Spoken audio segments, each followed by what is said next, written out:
between Kuwait, India to Colombo, Sri Lanka. Because of this, the British suffered losses. They tried all means to crash my company. Once one of their vessels collided with the Swedish Sea navigation ship and no compensation was paid. In 1930, I was arrested by them and was sentenced 40 years in jail. They sold my ship and they tortured me. I was in 1927. I wrote many Tamil books about freedom. I left my last on 18 November 1936. Vande Mataram, thank you. Good morning, teachers and my dear friends. I am Tamil. The Britishers have destroyed our country. We have to do something. And so, Rani Together we can go to Kuwait and fight them. I will be with you. We won't let them rule us. I know how to use a gun and a sword.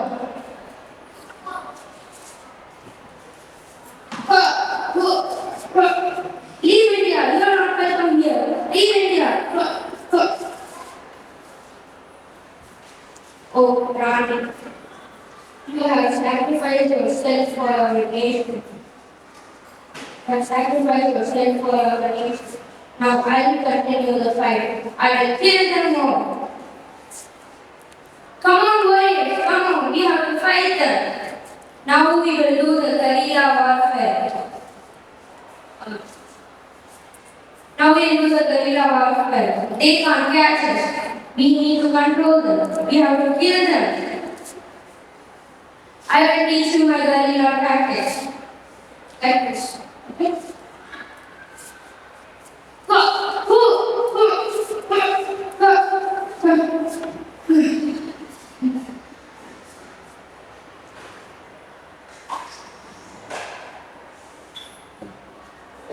Now they will ask you. Oh, you can never defeat India. You can only see people.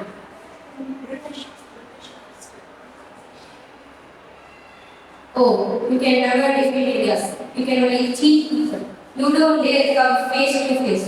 Even if I die, so many brave fighters will come again. They will defeat you. Bharat Mata ki Jai! Bharat Mata ki Jai! Bharat Mata ki Jai! Jai Hind. Expectations.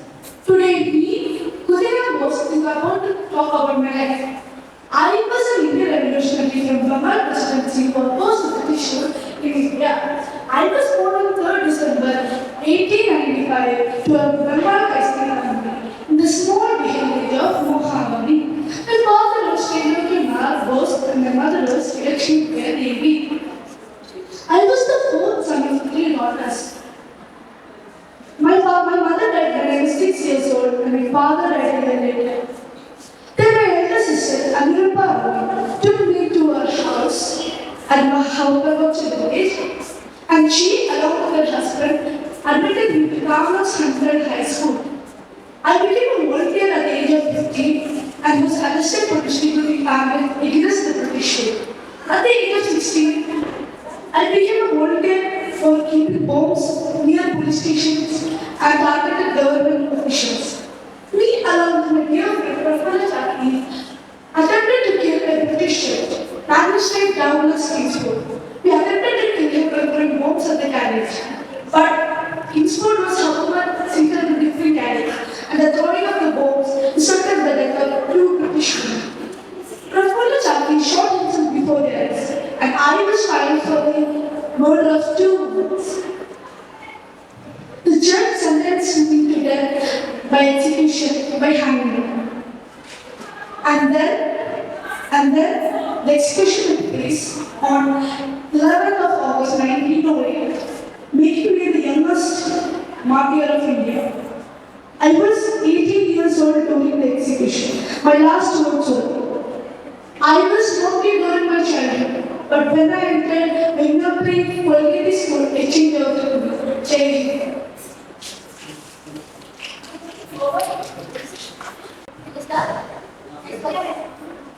I am Kuwait. I was born at Shivaganga district in Tamil Nadu.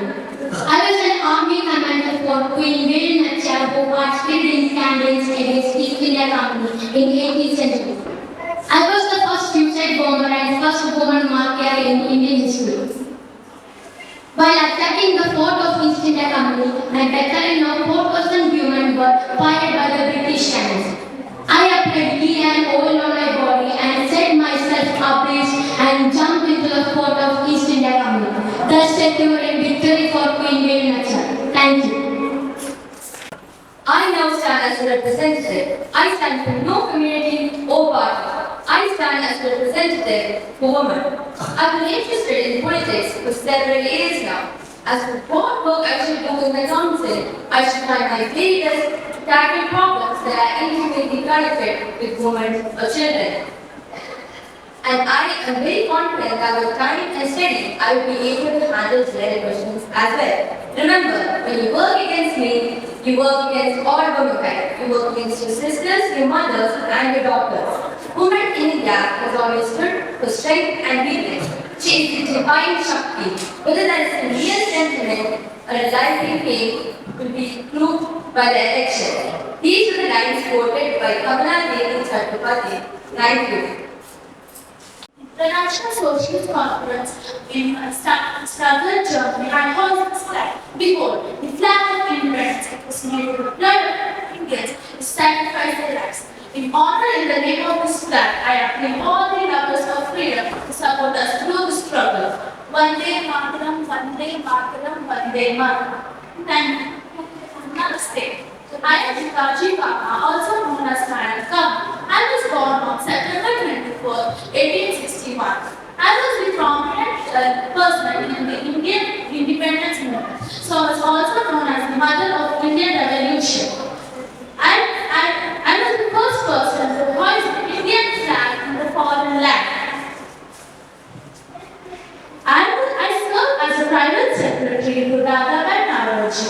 Radhabai Naoroji was the person who inspired me to join the freedom struggle. India must be free, India must be republic, India must be united. Thank you. Why should I pay you tax? Are you my brother, my sister, my relative, or my friend? Good morning, judges and everyone present here today. Today I will be presenting the role of Kittu Rani Chennamma. Rani Chennamma was born on October 21st, 1778 in a small village called Kakati, which is presently located in the Belagavi district, Karnataka. I was trained in archery, sword fighting and horse riding, which quickly made me known for my bravery and skills. At the age of 15, I was married to Mallasanja Desai, the ruler of Kittur. 23 years later, I lose my husband, leaving me alone with my young son. My son also dies years later. I adopted a son in 1824 named Shivalinga Appa, and I named him the heir to my throne. But my adopted son was not accepted by the British East India Company as per the doctrine of plants introduced by Lord Dalhousie, which says that if a ruler of the state dies without a natural heir, the state will come under the rule of British. When I was notified of this, I was devastated. I wrote a letter to the lieutenant of the Mumbai presidency pleading my cause. However, my request was turned down, and I fought the first round of war with the British with over 20,000 men in 1824. I was victorious and won the first round of war, but the British did not stop there. They continued to attack me, and I was betrayed by the traitors of my own army, by which they mixed cow dung instead of cannon gunpowder, and I was captured by the British. As a result, I was captured. Even after all this, I stood all against the British Empire, and I am still an inspiration and role model to many Indian generations to stand up for their rights and fight for oppression and injustice. Vande Mataram, thank you. Good morning to all of them present. Today, I would like to talk about a long-eared hero whose name was Hess. He was the hero of the heart. He was born in 1767. and they lived in a very poor and old place named Harlem. His father worked in Harlem for decades. After he left his job and went out of the city, and he gave his all responsibility to his. Now, one day her mother said, her hens kindly go to Mr. Johnson's home who was blind to give him some bread because he didn't have food from 2 days. When he went to his house, he went and he gave the bread to him. And while he was coming back, he saw a dike which was leaking when it was a very bad rain going on. Then suddenly Hans started running and he kept his hand inside the hole in the dike. And then after 2 to 3 hours, he was still saying, help, help. And after some time, one of the Harlem person came and saw and called other people of the city. And then after he came out, they fixed the dike. And everybody were proud of him and said, hero of the Harlem. Thank you. I am Mangaf for the Queen of Awadh. I am the wife of Nawab Wajid Ali Shah, the Nawab of Awadh. I was born in 1820. During the mutiny of revolt 1857, I played an important role in leading the army of Awadh against the British. After the mutiny, my husband was exiled and sent to Calcutta. In his absence, I took the charge of Awadh. And I seized the state of Awadh by defeating the British army. I made my son British father as a Nawab and I became his regent. I was a regent of Awadh from 1857 to 1858. The British forced me to abandon my role as a regent in 1858. So when the British took over the control of Awadh, I moved to Nepal and lived there the rest of my life. Thank you. Dear freedom fighters, today I tell you a story about a girl who was inspired by her dad's patriotism. She was born in Amnai, the district of Han. Her father was a patriot who devoted his whole life for his nation. She studied extremely hard and became a constitutional lecturer in Banaras Hindu University. Her father was extremely proud of her and she also ignited her students with the thought of freedom. In 1936, she married J.B. Karpali. She fought for women's rights and also encouraged women to fight for freedom struggle. She was a character of rare courage and great character. This is how Mahatma Gandhi introduced her as.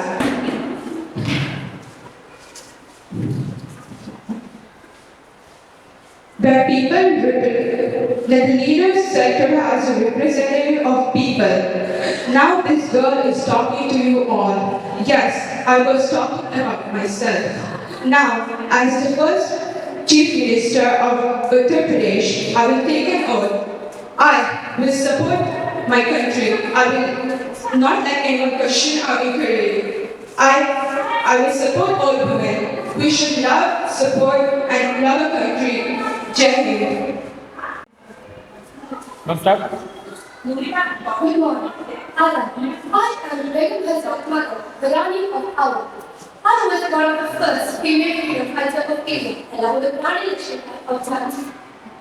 I, Begum Hazrat Mother, was also known as Begum of Awadh, led the first battle of India on 1857 against the British East India Company. I, a brave and bold woman, has marked my history. My place in the history as the only major female leader of Awadh. I was born in 1820 in Faizabad, Uttar Pradesh. My actual name is Malik Khan and my father was allowed to say of Faizabad. and I was married to Virgin Aisha, the Mangaf of the Mangaf.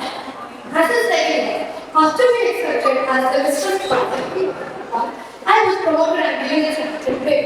Later, the title husband was bestowed upon me after the birth of my son, which is in 1856, when the British East India Company exercised of power, and ordered the Nawab to step back from the throne. I wanted him to trust his father over the nation on the battlefield. But my husband, the king of the Nawab, handled the kingdom and was sent in exile to Calcutta. Then I decided to take back our country. I fought bravely and also the rebel force to take part in the war. Later, my forces size control overlap now. Size control overlap and I was forced to continue. Then I put my 14-year-old son in the throne on the power on July 5th, 1857. It was with the support of the people of power that I could recapture the seat of power from the British. Within a year, in 1857, when India's first liberalized lockdown, I was elected as the mother of leader of Kuwait. I played a unique role in 1857 struggle. Later, the British troops returned and recaptured the seat of power and attacked my country. At this point, my brave efforts to save my country, the British were able to recapture the Vietnam and most of the island. Most of the time. Then, when my forces closed down, I fled and organized the army in other places. After the defeat, me and my son was not able to establish any land. By the end of 1859, and sadly, my great sacrifice for the first part of my illness was almost forgotten in India. The great sacrifice for mine for the custom independence is almost forgotten in India. When the country regularly remembers of some selected heroes, the high sacrifice of mine and my family will hardly fight us easily. Although my entire family remained strong and epitome of Muslim Hindu